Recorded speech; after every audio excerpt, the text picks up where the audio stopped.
Hello, and welcome to First, an exhibition by OCAD U's Industrial Design graduating class. As a note for our lovely audience, this event is being recorded and streamed on YouTube, and also it's available on Facebook.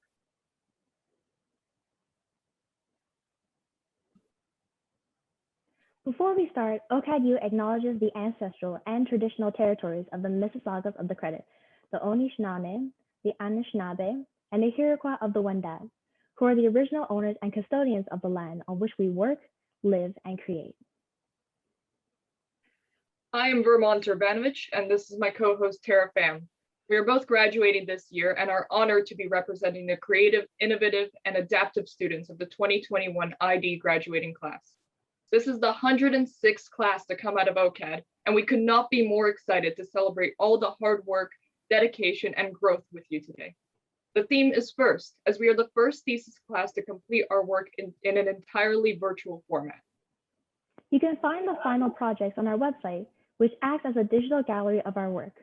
Take your time looking through all the projects, and for the next week, you can vote on your favorite projects for each category on our website, ocaduid.format.com. Polls close in a week's time, and the results will be posted on our Instagram at ocadu.id. Let's begin with a quick breakdown of the agenda of this event. The show is divided into two main parts, the panel discussions and the chat with the grads. For the first part, we will be facilitating three panels, first of educators, then of students, and then finally of ID alumni. During these panels, feel free to put any questions you might have in the chat, and we may include them in our discussion. After a 10-minute break, we will have chat with the grads, where graduating students will discuss their projects and answer your questions. We will round off the night with closing statements and a huge thank you to everyone that made this event possible. OCAD has a long-standing tradition of students using their last year of the program to create one big year-long self-directed project called thesis. This is divided into 6 parts, equally split between the fall and the winter semester. Its lectures takes place twice a week with the help of 2 profs in each course teaching it. But due to the pandemic, we had to complete it remotely over Microsoft Teams and Canvas Cloud. Students had to work within the limits of what they had access to from home, harness their ingenuity, and take initiative to get that feedback and testing they needed. Here are the 5 themes that came out of the thesis projects for this year. First, data services. Modern technologies and services generate an incredible abundance of useful and relevant data. However, it is a challenge to contextualize and communicate it in ways that are usable and avoid overwhelming people. These projects take innovative steps towards getting data in the right hands and in the right forms to create value and keep people informed. Connectivity. In a year defined so much by being disconnected and remote, many students' projects brought new insights and experiences to the sphere of socialization. Here you will find considerations such as how remote experiences could be more immersive and emotionally fulfilling, as well as how communications, both physically and remotely, could be improved and community relationships strengthened. Education. Projects in education aim to inform and challenge norms, properly equipping people with information they need to maintain their physical and mental health, to better understand and empathize with others, and help form trusting relationships that are all empowering changes to the status quo. Green futures. With a focus on sustainability and reconnecting with nature and our planet, these projects explore opportunities to reimagine and forecast the possibilities of how these relationships might function in the future. How might we leverage technology to reduce waste, extend lifespans, and minimize harm to our environment caused by human activities? And last but not least, well-being, helping create a healthy body and mind through design, as well as finding new ways for people to live their life to the fullest without any barriers or restrictions. Projects here broaden our definition of health by considering social, psychological, technological, and environmental factors in their design. All of these theses are spectacular, but some of them actually ended up winning awards. The medal winners of this year is Shabad Singh, with the runner-up being Sydney Cooling Sturges, Shabbat has also actually won the Nora E. Vaughn Award and the Edward David Arzin Award of Innovation Excellence, the runner-up of which being David Barton. For the Award of Industrial Design, the winner is Sydney Cooling Sturgis, with the runner-up being Dana Konopine and Davis Ladisser. For the NEO Award of Disruptive Design, the winner is R.A. Bookbinder and the runner-up being Vermont Urbanovich. Finally, the nominees of the ADOC Award, Rocket Awards are Osman Alban, Connor Andersons, R.A. Bookbinder, Jason Chen, Sydney Cooling Sturgis, Jalam Gutam, Shabbat Singh, and Shuju Zhang. Now, at this point, some of you might be wondering, what is industrial design? I know this doesn't apply to everyone, but for some of you. You have mentioned it multiple times, and I'm not completely sure what exactly it entails. Well, we have a very simple definition for you. It is defined as the professional practice of designing products, devices, objects, systems, and services used by millions of people around the world every day. Or is it? Let's move on to our panel discussion, starting with some individuals who planted the seed of knowledge and flourished them for the last 4 years. Please welcome Bernard Dazaz, founder, educator, visual sense maker, Jules Gross, a consultant in digital strategy and associate professor of the Industrial Design program, Randy Lee, a product designer and associate professor of the Faculty of Design, Rial Reuters, design faculty, designer and teacher, Angelica Surskavanish, a critical spectator, designer, and associate professor in the Industrial Design and Graduate Studies at OCAD University.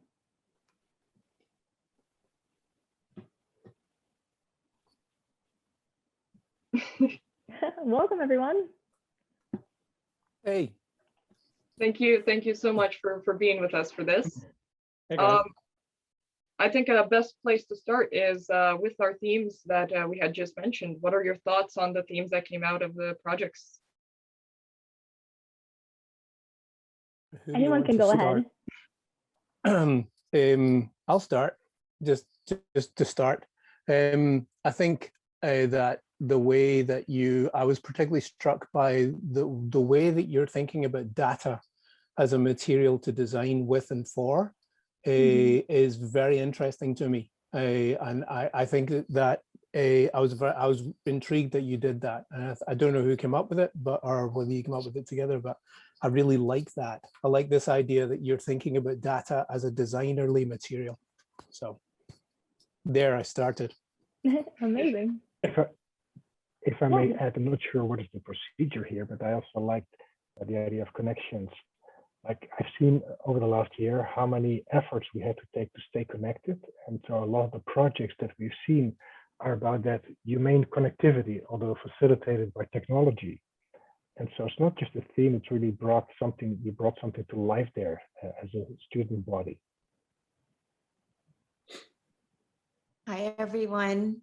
So I wrote in the chat, and before I say anything, I just want to say, if you can accomplish thesis during a pandemic, I honestly think you guys can do anything. So that's what I wrote. And I just think, first of all, what you've put together already is amazing. And I think you've just shown what designers can do with the limitations that are put in front of us.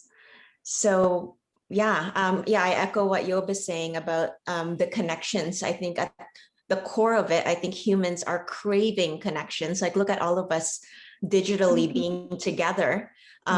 But it's creating a new forum to do that. And I think a lot of your thesis projects are really hitting on that core, right? And just like, what is that need that we all want and crave?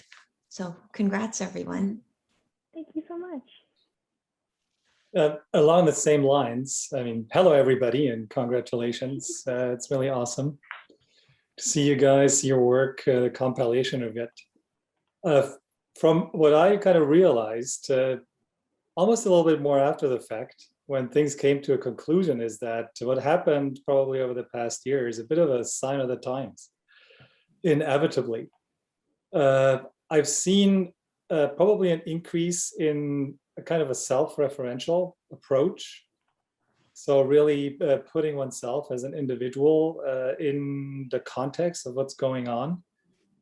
And as a result, to a certain degree, projects were probably turning out a little bit more conceptual as they used to be overall. In our section, it always has been relatively conceptual, but still, there was still an additional kind of spin. And what happened probably, and that goes back to trying to connect and keep up the kind of social component, is that people, try to find, identify, and define, and maybe readjust their place and role in the world. And as a result of that, in the industry, I guess. So I don't want to talk too long because I think we have some time limitations. So these are my kind of 2 cents here. I'm trying to follow the digital etiquette here. So I just raised my hand.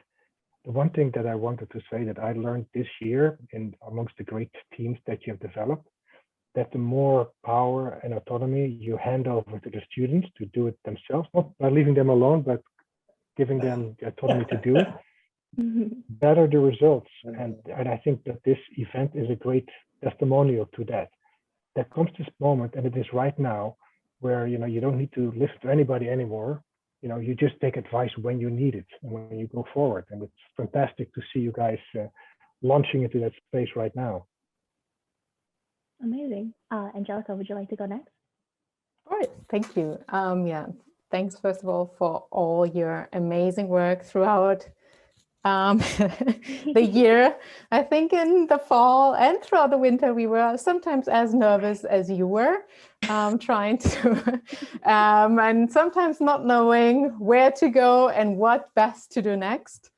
Yeah,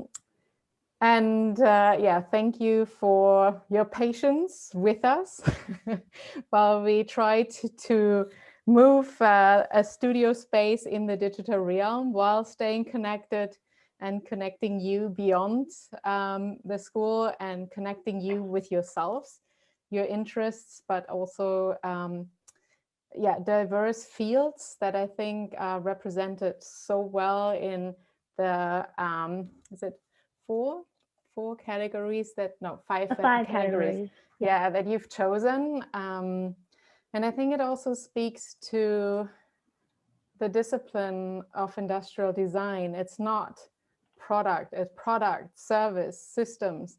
It takes on the consideration, education, the big call for not centering around humans, but centering around the planet, which comes through with the green futures, I think, to foster all of our well-being. So it almost reads like a manifesto for hopefully more equitable and diverse post-pandemic world. We don't want to do the same mistakes. I don't think I missed as much the world or the pre-pandemic world, but yeah, I think with this amazing work and pivoting into new areas of explorations that all of you had to do because of these formats, the digital formats, I'm so grateful, but also so amazed and happy and thankful for all of your works. It was a great pleasure. Thank you. Thank you so much. Do you have any thoughts for all of you when it comes to like teaching online and how much you had to adapt to that, and what were some strategies that you had going into the last 2 semesters? Yes, yeah, go ahead. Oh, okay. So first of all, I think it required a lot of patience from everybody. And again, what I would like to stress is that if you teach online, one of the ways you can make it work is by structuring, the classes and the activities very well. That's how you can keep, let's say, everybody engaged. But the risk of that you then lose the autonomy of students to follow their own path. And so I found this very challenging because we can develop a project over 2 semesters in a well-structured and organized process. But the risk of that, and what you have missed from the real classroom, is that you allow the free space for thinking becomes rather small. And so that's something that I'm still thinking about, like how to do that if we have to continue this next year. I was surprised. If you asked me last year, could you do this fully online? I would have said fully no. And now I say, well, yes, we can do it, but.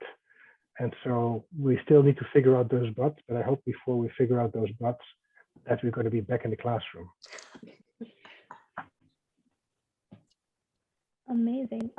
Jules, I see that you have your hand up as well. I do. And Bernard, we will get to you after Angelica as well. Yeah. But I see you. One of the things, there was a lot of stuff that was hard. I think especially if you're teaching, especially if you teach studio, you miss that situated, discussion, the affect, not just the heads talking to each other, but the full kind of being in the room, looking at stuff. So that we missed that. But what I really loved, and I think I loved my class. I loved all my classes, but it was a great pleasure working with the crew that we worked with, Daniel and I. And what I found was great that we were able to complete conversations. So some of the more complex stuff about the frameworking, the thinking, the theory, the ideas, the underpinning of concepts and stuff, we were able to really keep that conversation going. And I think that was one of the really surprise kind of outputs that we had from this year, as we had this chance to, I'm looking at myself talk, I hate this.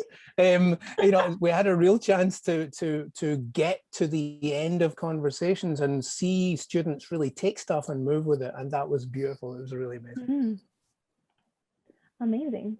I believe we had Angelica afterwards. So go ahead.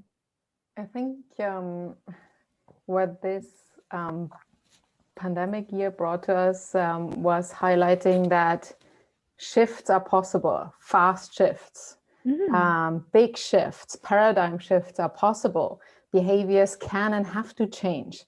And I think like all of this was the workshop in which we then critically reflected on what your interests were. And I think although it was very challenging, scary, all kind of like other burdens on top of you and us, health, financial situations, working from home and sometimes unsafe and unstable conditions and so forth. I think it brought together these realities of life in a very amplified way, but it also brought up this need for community and the need to change or to consider a lot of factors and our value system at large. And I think that came through a lot of the work that we saw, at least in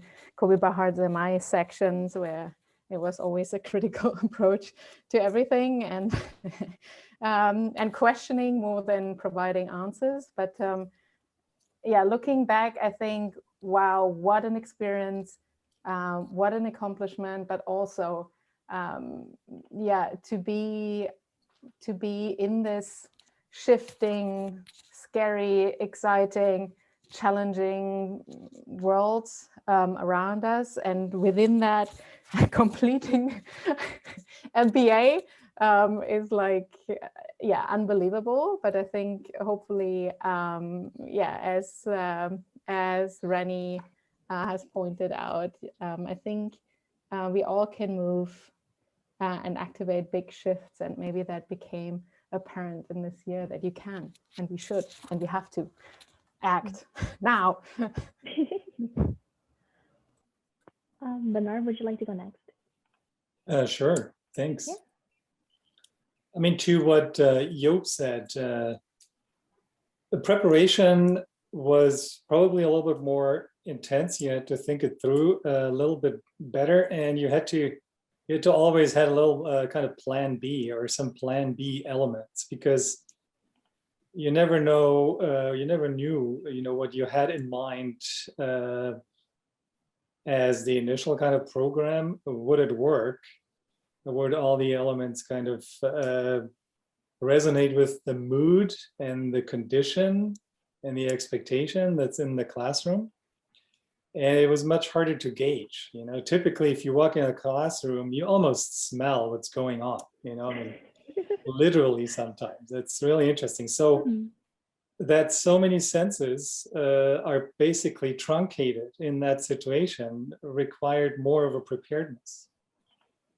Along the same token, maybe, I think some of the intensity and focus on the teaching side shifted more from the content to the community. So, preparing and then conducting and creating a safe space where people could come in and are happy to come in and get some kind of a break and a relief and realize that they're not alone. So I came up with some formats that actually allowed people to understand they're not struggling by themselves. Everybody else is struggling together. And I think that created a lot of comfort, and that helped people to reduce stress and actually refocus on the content. And some of the content shifted more, and there was a higher demand, apparently, than previously into those one-on-one situations, which Alex and I tried to offer quite substantially outside of class time. And, that totally, added to the intensity of last year. I really enjoyed it. But I had to juggle quite a bit to, fit it all in my schedule, as a sessional faculty. But as Angelica said, yeah, I mean, it's amazing what can be done, and if the necessity is there, and you feel a certain kind of responsibility for you guys, and you make it happen. You can't just say, no, I'm not showing up, or I just leave you to your own devices and just, let you steam in misery. And no, that can't do that. One thing, Bernard, that I'd like to add to what you just said, you're not alone. I find it a very powerful thing to say, because I felt that a lot of the students, connected with the class. In the class, we try to establish also small groups of students to work with each other. We try to encourage that also outside the classroom, because in this pandemic, we seem to be alone, but we're not. And so to provide these social connections and to use that as the backbone for learning, that is something that I learned. And again, it goes a bit back to my first point, is that the more you kind of empower students to do that, the better it becomes. Reza, my colleague in crime in teaching, he designed a format where he asked students to prepare part of the classes, certain topics. And it was very powerful, because you tell the student, you are now the teacher. And of course, it's not that we're going to go to sleep on the beach, but it provided such a powerful thing because it came through your eyes and through your voices. And I believe that if we are to go forward with this online stuff, we have to think way more about the social connection. So we are not alone and we do this together. Let me segue into one question I see here in the chat from Sydney to try to move the discussion a bit. How does the pandemic impacted your personal design practice? I can only say one word: fragmented. All my engagements are kind of more smaller. And so I spent many meetings in many days, and it's quite tiring. I have lost the time to focus and concentrate on a project. And that's really hard. And I guess that getting all those classes, you must feel the same. It takes much more time to prepare all the digital sessions. We need to plan it through, on and on. And so, yeah, I feel a bit tired from all those sessions, very structured. And then the lack of depth and concentration. I'm looking forward to sit for a day with a project and think it and feel it through with people in the real world. How about you guys? How about my colleagues? How did the pandemic affect your personal design practice? Rani, you had your hand up for a while now. Let's see, I don't know what I want to comment on. I think, well, personally, it's been a very busy year for me. But I'm also the type of designer that I like responding to disruption. I think I've always found that my practice to be like that. I've always been in the space of designing for social innovation. So maybe that kind of prepared me for this pandemic, but I think what I resonated with was what Angelica was saying earlier about this idea of a shift, right? And I think we almost have the pandemic to thank, to show us what's not working, actually, right? Because I think things that didn't work well for so long, or things that were problems, I think it just got highlighted in the last year, and it's like staring right in front of us, and we can't ignore it, right? So I think as designers, I don't know, we're constantly shifting. I mean, I think my work has been, I think it's been exciting. It's been exciting because I'm responding to change. I think as industrial design is human-centered, well, that's different. In my world, thinking about using design as a tool to respond for social justice, social innovation, there's so much that's been unearthed in the last year, right? So I don't know, I think it's an exciting time. I think it's a lot of opportunities that I think other people can think are considered problems, but I think we can look at it as an opportunity. Amazing. Jules? So one of the things that happened a lot in my practice, one part of my practice is my clients started being super interested in disruption and strategic foresight because because suddenly no one saw the pandemic coming, and it was like the black swan event. It just tipped everything upside down. So suddenly, that part of the work that I do with some of my clients, they were like, okay, we really, really, really want to talk about this in depth, So that was fascinating, and it was really good. I mean, it was difficult because to Job's point and to Bernard's, being in the room with, if you spend a half day or a day with, with your clients, you get to chew on this, and all sorts of, horizontal stuff happens. But at the same time, it was good, and again, to Rani's point, I think there's more of an understanding, perhaps, that you can't just consider, okay, growth and profit. It's suddenly it's like, no, it's not about growth and profit. It's about meaning and value and good, and growth and profit, but meaning and value and good as well. So that's been an interesting thing that you guys need to really, take advantage of, because I think that the world is kind of ready. It's a little raw, and perhaps it's a little ready for some, like, let's say, I'll be a little contentious here, is that a little bit of post-capitalism might be in order. So yeah, that was good. Angelica, you want to finish us off? Do I? Bit of No, my hand pressure. first. Sorry. Yeah, great questions here. I think similar to, our practice plummeted from March to September.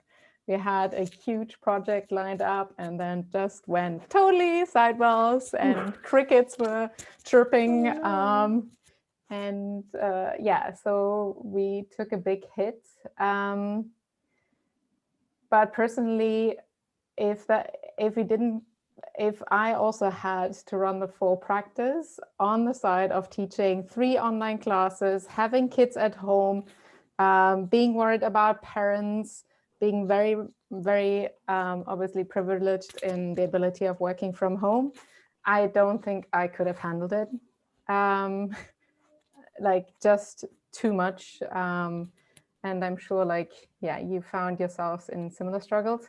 But then come November, December, it was just huge clients knocking on our door with particular foresight methods, but also they ask for materializing these future experiences. So People are so done with the digital experience. I mean, it has great affordances, and I think the way that we're teaching now is much more accessible to people than we did before.